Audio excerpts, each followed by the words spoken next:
for the most part, I really enjoy creating. And what I think, you know what is really interesting? What I found out about you a few months ago. In fact, hang on. Uh, that's not the right sound, but whatever. But anyways, what I discovered was one of your videos. You talked about being a part of a kids show. Oh, well, yeah, Oh my yeah. goodness. I've done a lot of different things throughout my Talk career. talk us through this real quick. I know we're coming down to the end, but Yeah, when I'll I try to Scott, when I abbreviate it. found out about this, I was I don't know, I got energized by hearing your story, and all I could think was, "Oh my gosh, I wish I was with them." Like, "Oh, that is so cool. That would have been cool to be a part of." But tell us about your experience. So it's funny. It started out. I think I answered an ad in the paper for like an illustrator or something like that, and so I go in and I meet the person that placed the ad, and he had this pet gibbon, which is it's looks like a small like a monkey, but it's an ape. You know, like the difference is monkeys have tails, apes don't. But he has this pet gibbon, and they're kind of like they've got kind of like some of them are like beige and some of them are black, but they've got like the white circle of fur around them. But this was his pet, and he wanted to make it sort of a role model for kids. And eventually, his idea was that he wanted to do a comic strip. And eventually, I convinced him that comic strips probably aren't the best way to go if that's your goal, is to make this a role model for kids, because most people that read the newspapers this is back in the days when they're newspapers, they're not kids, they're more adults. So, I mean, there are some kids that read newspaper stuff. I was one of those, but by and large, there's better ways to reach kids than through newspaper strips. So we started talking about doing, a children's show. And we had a couple false starts where, we went and we tried to hire the right people, and we just weren't connecting with the right kind of people. And just the end result just wasn't that great. And I'm like, because we'd go to like a set design company and say, okay, we want to build, and one of the villains in this is a mad scientist. So everything comes back around. I got to think for a mad scientist, but so we got to build this mad science lab, and this prop house set design company, they basically bring out stuff that they already have and like maybe tweak it a little bit and present it like, this is not, I mean, because I draw a sketch, like I want something that kind of looks like this, and they couldn't do it. And like, I could do this.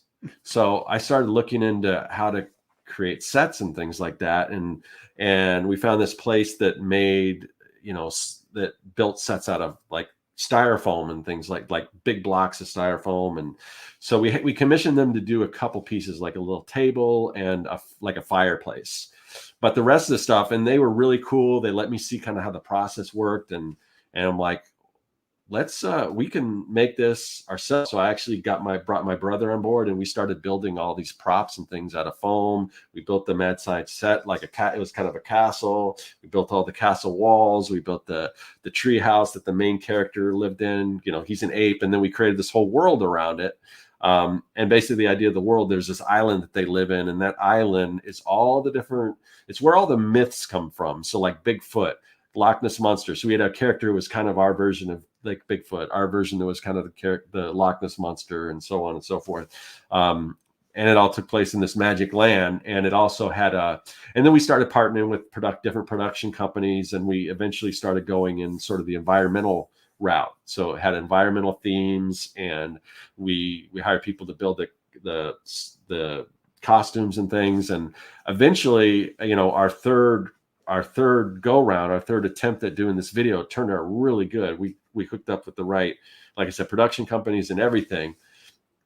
Turned out really good. And then and eventually we got an option by like a Hollywood studio that produced children's shows and stuff. And that's kind of as far as we got, other than we did some local stuff. We got it on like local channels and things like that. We did local promotions through different places and stuff like that, and got it into regionally and Blockbuster as a video, stuff like that. But and we got an option, and then we had a guy going to doctor to create the script, and what he came up was really good. And then it's one of those things. It's so hard to sell a children's show. I mean, because the people we originally signed on with that studio, they were all super excited about it, but eventually, you know, whether people get let go or changes hands, I mean, there's just so many steps you have to go through to create a children's show. So after that option was about as far as we got, which is pretty far considering, but the experience and everything, you know, with it was just amazing. So I mean, it was a lot of fun, and I learned a lot from it. And I took a lot from it away from that. Just like I said, the whole mad scientist thing came from that. So yeah, it was great. It was great. That's cool, man. I really enjoyed that YouTube episode. Oh my gosh. And then actually getting to watch, because you actually shared the first episode or something like that of the thing. That was cool. Yeah. I'm sorry. That is just so cool.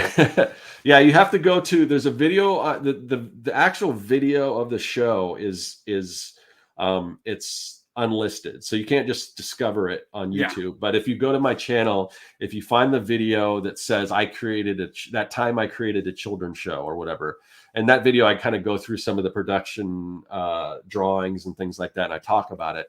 But there's a link in that video that if you click on, you can watch the actual video.